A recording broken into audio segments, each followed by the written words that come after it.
Good day, everyone. I am Marifer Gipanaga, and for today, I will be discussing financial fraud and corporate responsibility. So, what is financial fraud? Well, financial fraud is an important issue in the business and financial world because it can affect not only a company's money but also its employees, customers, investors, and reputation. So, in this presentation, we will be discussing what financial fraud is and its common forms, causes, its effects, and most importantly, how companies can prevent fraud through responsible management and strong internal controls. So, first, what is financial fraud? Financial fraud is the intentional use of deception to obtain money, property, and financial advantage. It can happen when a person manipulates financial information, misuses company funds, steals assets, or provides false information for financial gain.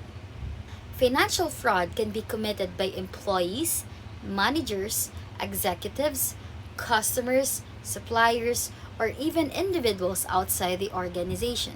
And one important point is that fraud is different from an ordinary mistake. A mistake may happen accidentally, while fraud involves intentional deception. For example, if an employee accidentally enters the wrong amount into a financial record, that is an error. But if the employee intentionally changes the amount to hide missing money, that may be considered as fraud. This is why companies need proper systems to detect and prevent fraudulent activities. There are several common types of financial fraud. First is financial statement fraud. This happens when financial information is intentionally manipulated or misrepresented. For example, a company may intentionally overstate its revenue or hide certain expenses to make its financial performance look better. Second is asset misappropriation. This involves the unauthorized use or theft of company's assets, including cash or inventory.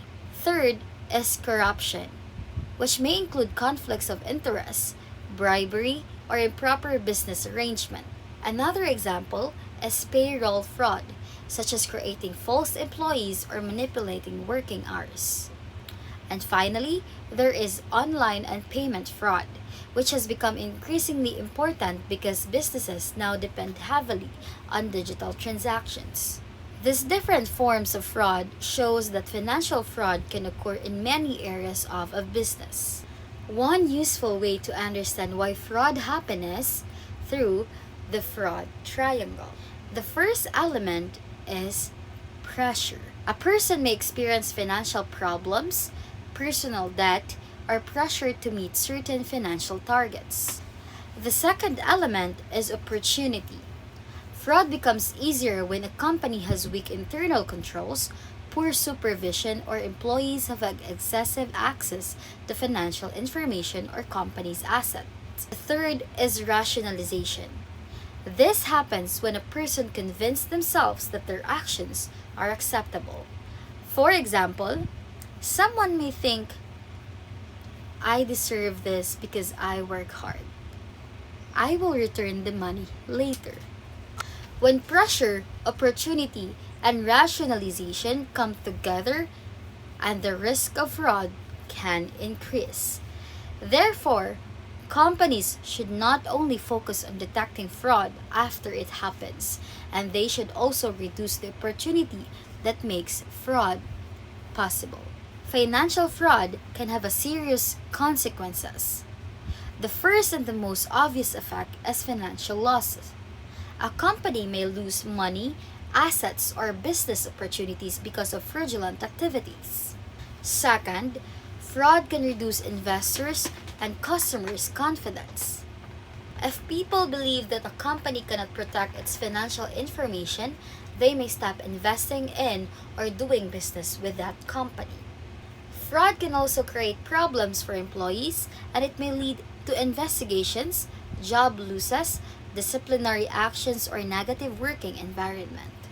There may also be legal and regulatory consequences depending on the nature and seriousness of the fraud. And finally, a fraud can damage a company's reputation. Rebuilding trust can take much longer than preventing the problem in the first place. This is why financial fraud should be treated as both a financial issues and a corporate responsibility issues. Now let's connect financial fraud to corporate responsibility. Corporate responsibility means that a company has a responsibility to operate ethically, legally, and in a way that protects its stakeholders. A company should not only focus only on earning the profit, it should also make sure that the financial information is accurate. Its employees follow ethical standards and its resources are properly protected. Management plays a very important role in this area.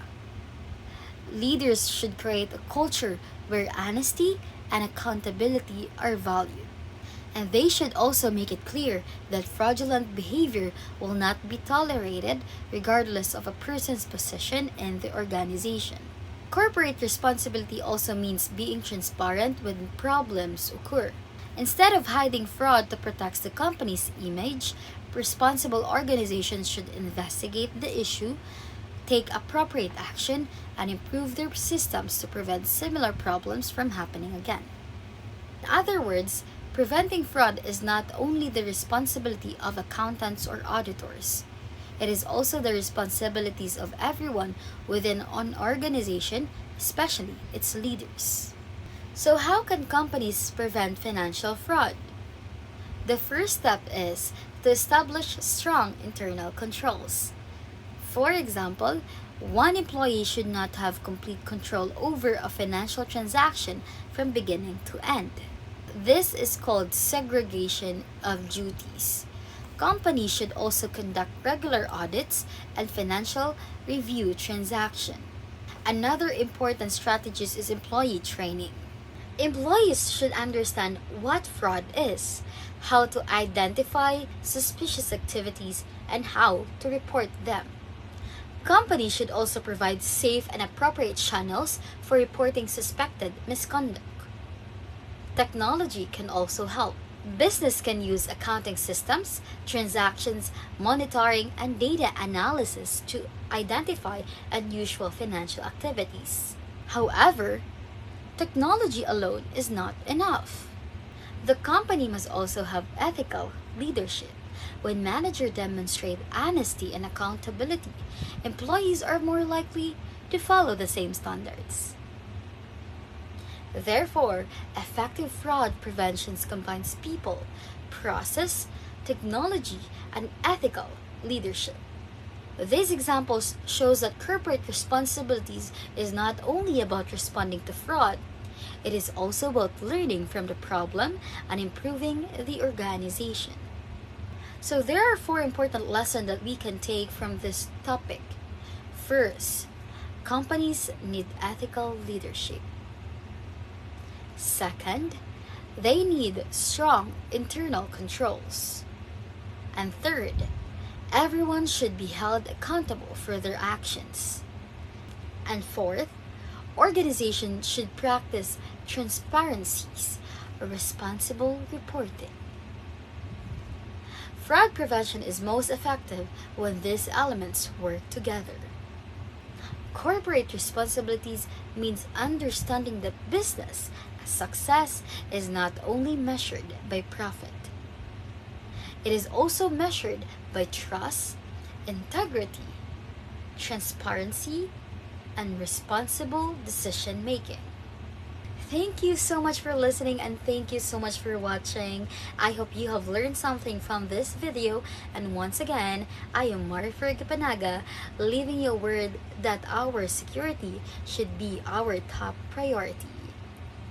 Bye-bye.